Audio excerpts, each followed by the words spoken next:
जिस कीचड़ और गोबर को रास्ते में देखकर लोग अपनी नाक सिकोड़कर रास्ता बदल लेते हैं, उसी कीचड़ को एक महिला ने अपने आंचल पर रोज झेला था।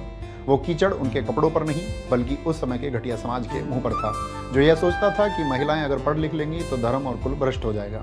मैं बात कर रहा हूँ क्रांति ज्योति सावित्रीबाई फुले जी की, आज से 195 साल पहले जन्मी भारत की पहली महिला अध्यापिका की। जरा सोचिए, उस दौर और आज के दौर में फर्क क्या है।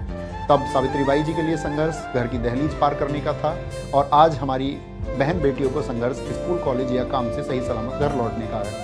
तब सावित्रीबाई जी ने जिन पत्थरों का सामना किया था, वो पत्थर आज तानों, छेड़खानी और घरेलू हिंसा में बदल गए हैं। फर्क सिर्फ इतना है कि तब दुश्मन वो अनपढ़ थे जो कीचड़ फेंकते थे, और आज दुश्मन वो पढ़े लिखे जाहिल हैं जो हाथ में डिग्री लेकर भी औरतों को सिर्फ उपभोग की वस्तु या घरेलू गुलाम समझते हैं। सावित्रीबाई जी ने 1848 में अपनी सहयोगी फातिमा शेख जी के साथ, जो भारत की पहली मुस्लिम शिक्षिका थी, पुणे महाराष्ट्र में महिलाओं के लिए पहला स्कूल खोलकर लड़ाई लड़ी थी कि बेटियां किताब पकड़ सकें। पर आज 178 सालों बाद भी हम लड़ रहे हैं कि बेटियां उन किताबों को पढ़ने के लिए महफूज रह सकें। नेशनल क्राइम रिकॉर्ड्स ब्यूरो यानी एनसीआरबी के आंकड़े कहते हैं कि साल 2023 में पूरे भारत में महिलाओं के खिलाफ 4,48,211 मामले दर्ज किए गए, जिनमें से रेप के मामले 29,670, दहेज हत्या के मामले 6,156, महिलाओं के अपहरण के 88,605 मामले, और इनमें सबसे चौंकाने वाली बात यह है कि घरेलू हिंसा यानी पति और रिश्तेदारों द्वारा महिलाओं पर किए गए क्रूर अपराधों की संख्या 1,33,676 है, जो कुल अपराधों का लगभग 30% है। जब रक्षक ही भक्षक बन जाए तो फिर सुरक्षा की उम्मीद किससे की जाएगी। वर्ल्ड इकोनॉमिक फोरम की ग्लोबल जेंडर गैप रिपोर्ट 2025 कहती है कि हम 148 देशों की लिस्ट में 131वें नंबर पर हैं। आज भारत की आबादी 140 करोड़ पार है, जिसमें लगभग आधी आबादी 48% से ज्यादा महिलाओं की है।